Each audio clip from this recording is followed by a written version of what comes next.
So can you tell me a little bit about your process as an artist? How do you make the pieces that you do? So specifically with fine art, so I basically created a method called stencil collage, and um, it was created so that I could work in the traditional form, but in the with a digital platform, because there's always a misconception that digital artists aren't as skilled as traditional artists. I hear that. And so my rebellious stance was to create a method using a digital software, but you can't tell whether it's traditional or not. I noticed that with your artwork. Yes. That's why I was curious as to how you did it. So you do it digitally. What kind of software do you use?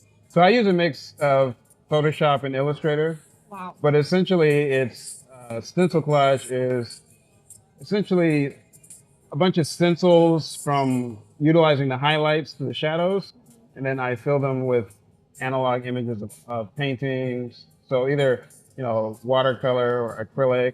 So when people look at the art, they're like, "Oh, that's watercolor." I'm like, kinda. It's everything. Yes, essentially. It's You just pin, everything. you pin the yes, indeed, Yeah, that's what it looks like. It's amazing. indeed, indeed. Thank So you. what what drove you to be an artist? What first inspired you on this path of creating? Well, I've always been an artist. I've never done anything else. I come from a family of artists, both visual and theatrical, and technical.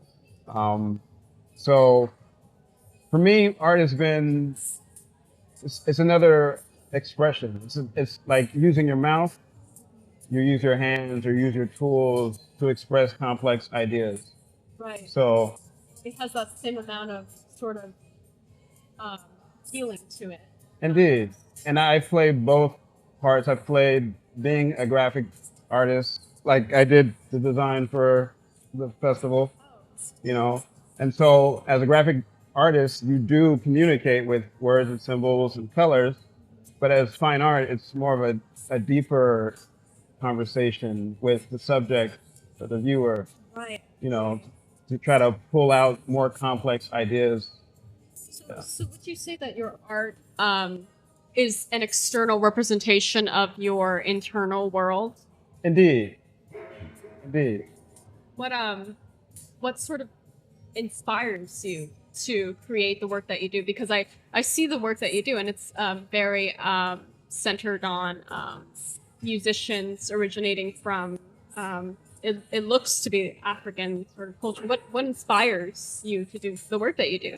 So two things. So one of the main things I like to do is bring what may seem mundane and build upon that space. Like just someone looking, but also putting elements associated within the moments that people may not necessarily see or resonate with. And then the other thing, I think of myself as kind of a visual artist journalist because I like to paint, history. So like you're looking at, the music, probably the jazz pieces, which The were one where yeah. that Yeah. was amazing. And so that series is called Giant Steps, and it was essentially brought on. Omar actually helped me, concept that through dealing with the Central Avenue Jazz Fest. And so I basically developed one piece called it's called Giant Steps, and it was inspired by John Coltrane, and it was a young man playing under the Dunbar Hotel. And then after that, I developed about 7 other pieces, other musicians under other landmarks that existed during the 1920s to 1950s as pinnacle landmark areas for the emergence of Black jazz. And why did you pick that specifically? Why did that speak to you the most? Why did you want to? Well, in that case, as channeling a contest. But ultimately, it spoke to me because a lot of my work is about heritage. And I even found my own heritage. I found out that my great great great uncle, played with Louis Armstrong, Wow. In that same area through, creating the art. So a lot of it definitely has to do with, heritage and telling a narrative and telling a story. But the other end is making the mundane seem extraordinary. Yeah, I saw that. It was just a simple moment of a person kind of the way it was positioned. It looks as if someone just glanced at the person playing, but you caught them in that moment. And it feels like with the colors that you used, it feels like, I don't know, such a connection that is just, I don't know, it speaks a little bit more in that moment. It's like it lasts forever. Indeed. Yeah. Indeed. Why do you choose those specific colors? I noticed that you use kind of warm colors and cool colors.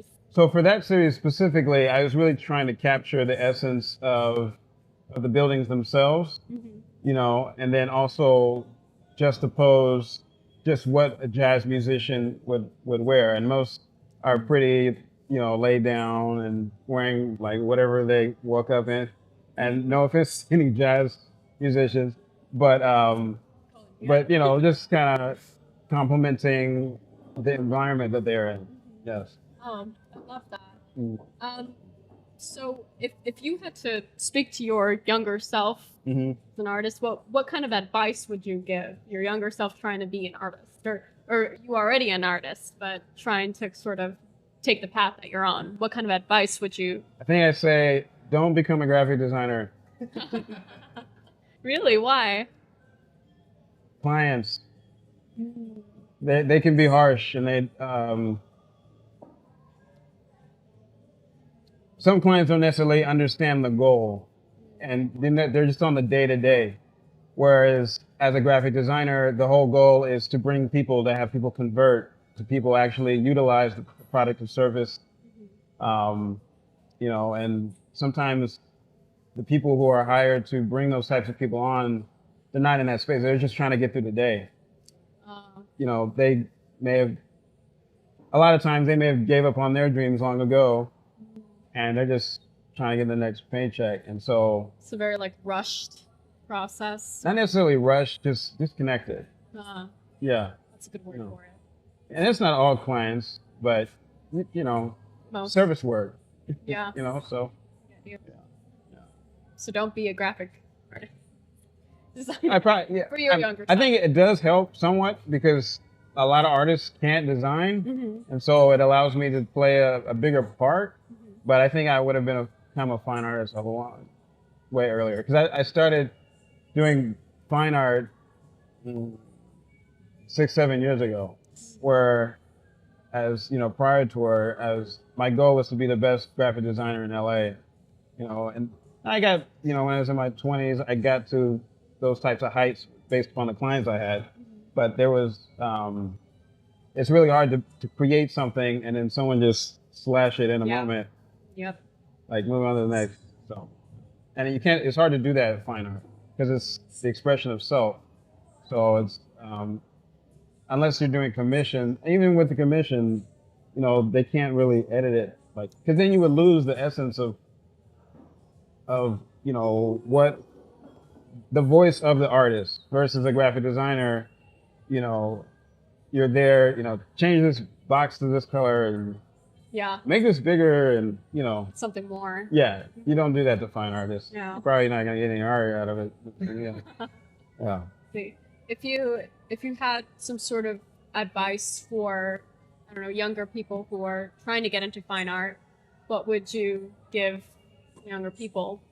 I think I'd say more than the ability to have to work on method and skill, learn how to tell a story. Because that's what, as human beings, we're, the entertainment industry, a lot of it is, the narrative. It's like $1 trillion industry. And we're addicted to stories and narratives.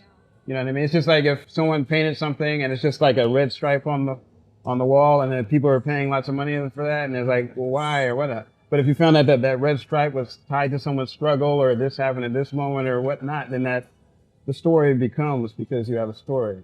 So narrative, build narrative into your art. That's how you get people to collect it.